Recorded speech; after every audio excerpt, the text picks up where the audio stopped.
tutorial, I'll be demonstrating how to raise a V-neck in a dress pattern.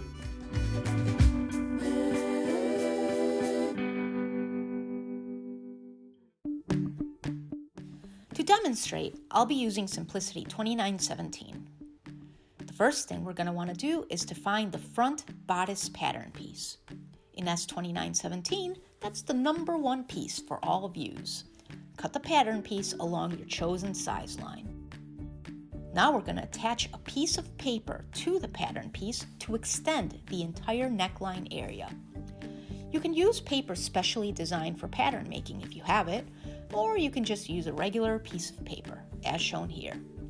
I like to use hemming tape to attach the paper pieces together, placing the hemming tape in between the two layers and using my hot iron to fuse the pieces together. You could also use Scotch tape, but the issue becomes if you need to iron the pattern moving forward, the tape could melt. Instead, you could cut little strips of fusible interfacing as a stand-in for Scotch tape. This solution is friendly to future attempts to iron the modified pattern piece. One note, if you've never raised a neckline before, consider practicing on a piece of paper that is not technically attached to your main pattern piece, and then start fresh with a new piece of paper when you're ready to do it for real. As you can see here, these two pieces of paper are not ever coming apart, and there are no do-overs. Once you've fused the pieces together using the fusing method of your choice, we now have a nice area in which to draw our new neckline. I will use a transparent sewing ruler to mark a little dot above the lower point of the current neckline, which represents the amount by which I want to raise the neckline. Today I'm raising this neckline by 1.5 inches. Now I'll draw a straight line connecting the front edge of the bodice to the dot we just drew. I am lining up the edge of my ruler with the front of the bodice, and I'm actually redrawing my dot since the first one I drew was a little out of alignment. Now it's perfect. Next, we need to sketch in the remainder of our new neckline by connecting the upper portion of the neckline next to the shoulders, which we are not modifying this time, to the line we just drew. You could do this by hand, using a straight ruler and/or a seam gauge to help you a bit along the way. But what I recommend is investing in a curved ruler. Google French curve or curved sewing ruler, and you should find a variety online that are not too expensive. This one I love. It's made by Dritz, and the upper third of it is great for helping you draw necklines. I'm going to slide my ruler around until I find a pleasing angle, and then I'm going to draw it in. Now we can set aside our ruler and our marker and cut our new neckline along the line we just drew. At this point, I will turn the audio on my video up and grace your ears with some sewing ASMR.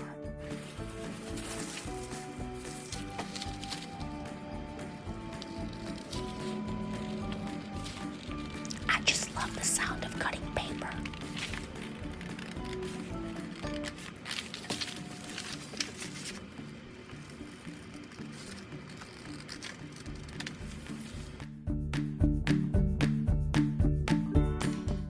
Okay, that looks great. Our neckline is looking good, and it's helpful that we have not covered up any of the markings on this pattern piece, like that little dot next to the armhole.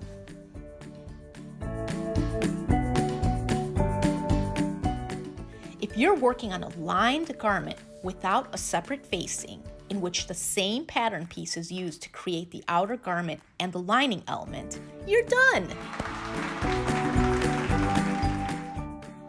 But we're not working on a lined garment.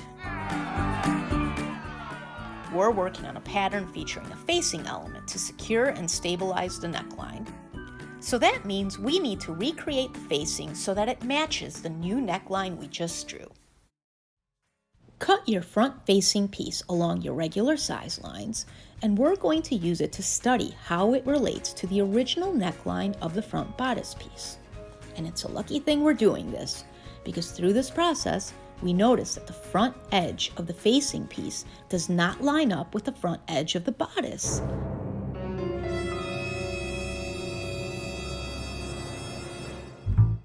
Upon further scrutiny, we notice that the front bodice is designed to be cut in 2 pieces and stitched together along the front with a 5/8 inch seam allowance. Meanwhile, the facing is designed to be cut on the fold. No center seam allowance required. Mystery solved.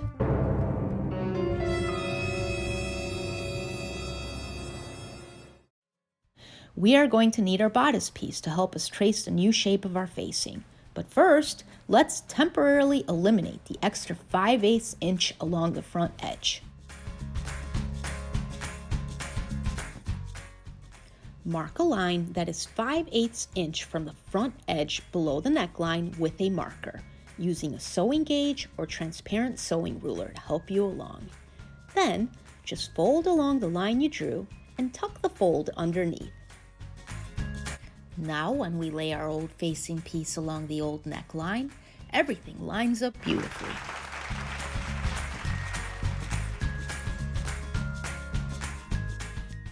Now, to draw the new facing. We begin by laying a piece of paper underneath the bodice and tracing along the neckline, along the shoulder, and finally, from the bottom point of the new neckline to about 4 inches below that.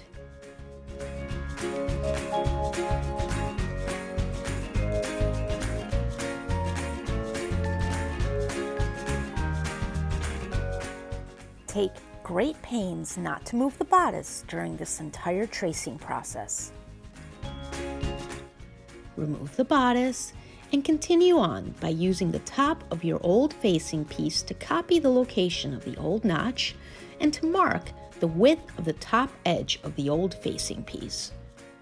We are going to want to make sure that our new facing along the top of that shoulder is just as wide as the old one, so that it lines up to our back facing piece at the shoulder. Make a mark to indicate the width, 2 inches in this case, and I like to jot down the width for posterity. Now let's do the same for the bottom edge of the new facing, using the old facing to make sure to copy the slight little curve you will usually find along the bottom edge of a facing designed to support a V-neck garment. Mark and write down the width. As you'll see, this facing is actually a little wider along the bottom than it was along the top. Now our job is to create a curve all along the outer edge of our new facing that gradually increases from 2 inches in width at the top to 2 7/8 inches in width at the bottom.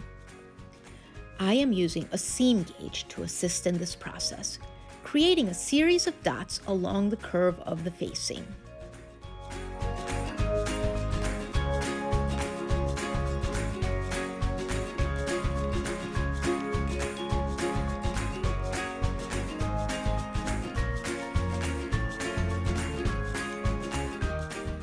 When I have a good number of dots in place, I will connect the dots by hand.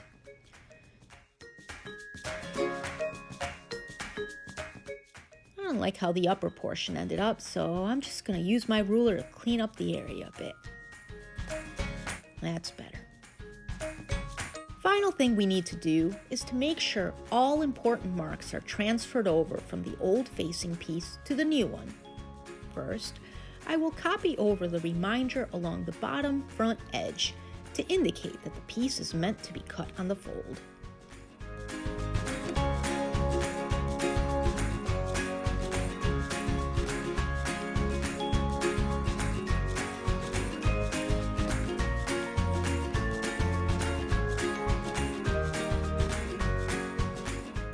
Finally, I will copy the dotted lines labeled as stitching line.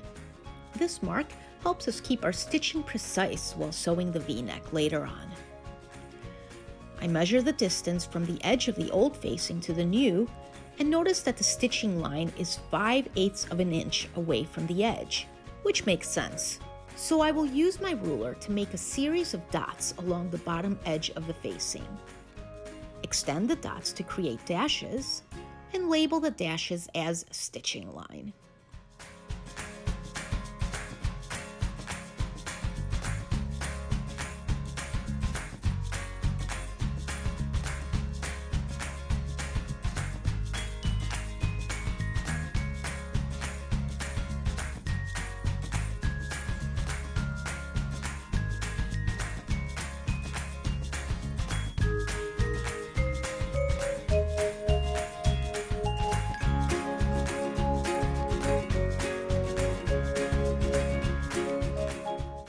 Finally, make sure you've copied all notches over to the new piece and any other marks that may be on your pattern piece that are not accounted for in this particular pattern. We already transferred the notch along the top of the facing earlier, so nothing more for us to do at this point. Nothing more than to cut this sucker out. All the way around.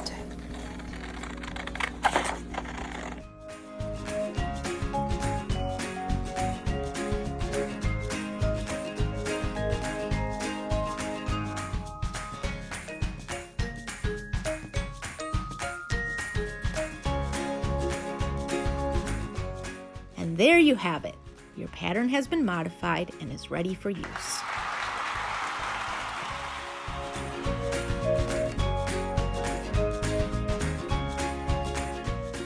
Remember to unfold the front edge of the front bodice piece.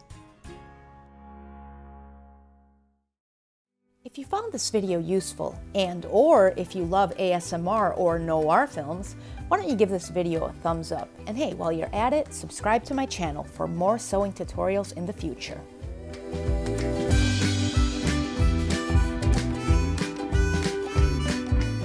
Until next time, this is Eliana signing off.